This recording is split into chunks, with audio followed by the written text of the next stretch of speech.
اللہ اکبر. ایک بزرگ فرماتے ہیں جس کا جسم مرے اس پہ کیا رونا، جن کے دل مر چکے ہیں رونا ہو تو ان پہ رو لو. اس لیے کہ جسم مرنے کا اتنا نقصان نہیں ہے لیکن دل کے مرنے کا نقصان ہے. اس لیے کہ جس کا جسم مر جاتا ہے وہ کسی کی غیبت نہیں کرتا، جس کے دل مر جاتے ہیں وہ غیبت کرتے ہیں. جس کا جسم مر جاتا ہے وہ چوری نہیں کرتا، جس کے دل مر جاتے ہیں وہ چور بن جاتا ہے. جس کا جسم مر جاتا ہے وہ نماز سے نفرت نہیں کرتا، جس کے دل مر جاتے ہیں وہ نماز سے جی چراتا ہے. لوگوں کے دل مردہ ہو گئے، لوگ جسموں کی میت پہ روتے ہیں، دلوں کی میت پہ کون روئے گا؟ میرے پیارے آقا صلی اللہ علیہ وسلم کے پیارے دیوانوں، آؤ مجھے جو عنوان دیا گیا ہے اس پہ گفتگو کا آغاز کرتے ہیں. یہاں سے لے کے وہاں تک ہزاروں عاشقان رسول حضرت غازی اسلام غازی عبد الرحمن دولا کے قدموں میں بیٹھے ہوئے ہیں. آج ہم سب، میں اور آپ بھی اپنے اعمال کا احتساب کریں. آؤ آؤ آج ایک ایسا آئینہ دیکھتے ہیں حدیث کی روشنی میں. اللہ ہم سب کی آخرت کو سنوار دے. میرے پیارے آقا علیہ السلام کے پیارے دیوانوں، دنیا میں کیوں آئے تھے؟ دنیا میں آخرت سنوارنے آئے تھے، دنیا میں نیک عمل کرنے آئے تھے، دنیا میں اچھے عمل کرنے آئے تھے. اللہ اکبر. ہم زندہ ہیں نا، ایک وقت ہم پہ ایسا بھی آئے گا. سرکار غوث الاعظم دستگیر اپنے خطبے میں اپنی قوم سے ارشاد فرماتے ہیں، لوگوں موت کی تلوار تمہارے سر پہ لٹک رہی ہے اور تم کھیل کود میں مصروف ہو. روزانہ قبر تم کو ایک دن میں 36 مرتبہ آواز دیتی ہے، دنیا کے کھیل کود میں غافل انسان، تجھے میرے اندر ایک دن آنا ہے. میں اندھیرے کا گھر ہوں، میں بلاؤں کا گھر ہوں، میرے اندر سانپ بچھوؤں کا بسیرا ہے. کیا تجھے ڈر نہیں لگتا؟ افسوس، قبر تو انسان کو یاد کرتی ہے، انسان قبر کو یاد نہیں کرتا. میں اور آپ کیا؟ اللہ کے رسول صلی اللہ علیہ وآلہ وسلم نے ایک صحابی کے انتقال کے موقع پہ دیکھا کہ چند صحابہ مل کر ان کی قبر کھود رہے تھے. اللہ کے رسول قبر کو دیکھ کر اتنا روئے اتنا روئے. صحابی رسول بیان کرتے ہیں، حضرت سیدنا جابر کہتے ہیں حضور نے قبر کو کھودتا ہوا دیکھ کر اتنے آنسو بہائے کہ جہاں اللہ کے رسول بیٹھے ہوئے تھے وہ پوری مٹی حضور کے آنسوؤں سے بھیگ گئی. جس رسول کے قدموں کی برکت سے قبر کشادہ ہو جاتی ہو، وہ رسول اگر قبر کو دیکھ کر رو رہے تو امت کے لیے اس میں درس کی بات کیا ہے؟ اللہ کے رسول قبر کو کھودتا ہوا دیکھ کر کے روتے ہیں. اور جب صحابہ نے کہا یا رسول اللہ آپ بھی قبر کو دیکھ کر رو رہے، اللہ کے رسول فرماتے ہیں یہ قبر آخرت کی پہلی منزل ہے. اگر کوئی اس میں کامیاب ہو گیا آخرت میں کامیاب ہو گیا، جو اس میں ناکام ہو گیا وہ آخرت میں ناکام ہے. ہم نے قبر کے لیے کیا پلان بنایا؟ نرم نرم گدوں پر گناہوں کی محفلیں سجانے والوں، کبھی ہم نے سوچا آج نرم گدے پر لیٹے ہیں کل قبر میں بھی لیٹنا ہوگا؟ بولو قبر سے نجات کس کو ہے؟ قبر سے بچنا کس کو ہے؟ افسوس، دنیا کی رنگریلیوں میں ہم قبر کو بھول گئے.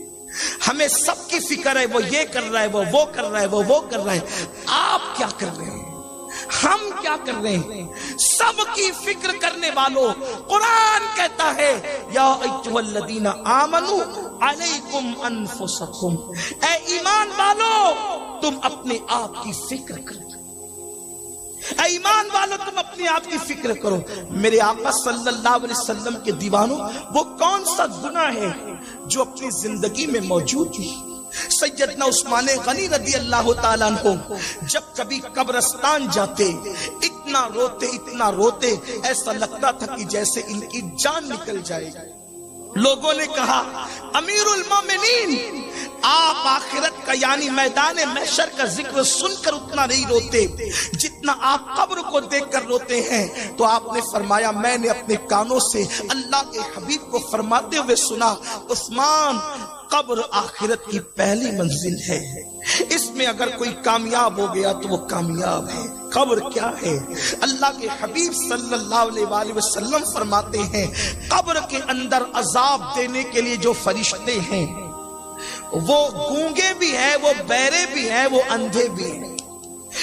کی آنکھیں نہیں ہے کہ وہ تمہیں دیکھ کے ترس کریں، ان کے کان نہیں ہے کہ وہ تمہاری آو فغاں کو سنے، وہ تم سے بات بھی نہیں کریں گے جو عذاب کے لیے مقرر ہے۔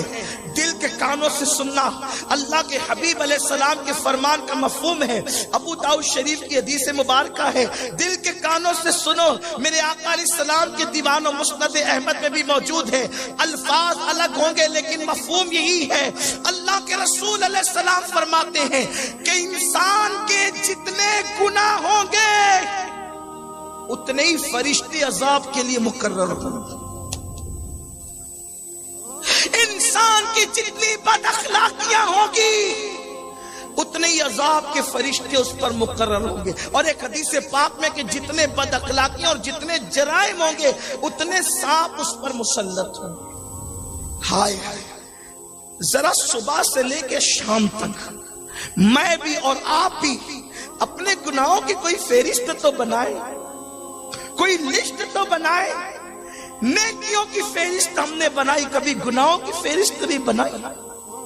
ہم نے کتنے جرائم کی صرف ایک دن میں ہم کتنے پاپ کرتے ہیں، ایک دن میں ہم کتنے گناہ کرتے ہیں؟ ذرا بتاؤ 100 کارڈ متقی بننے والوں، ذرا سوچو تو صحیح، ہم ایک دن میں کتنے پاپ کرتے ہیں؟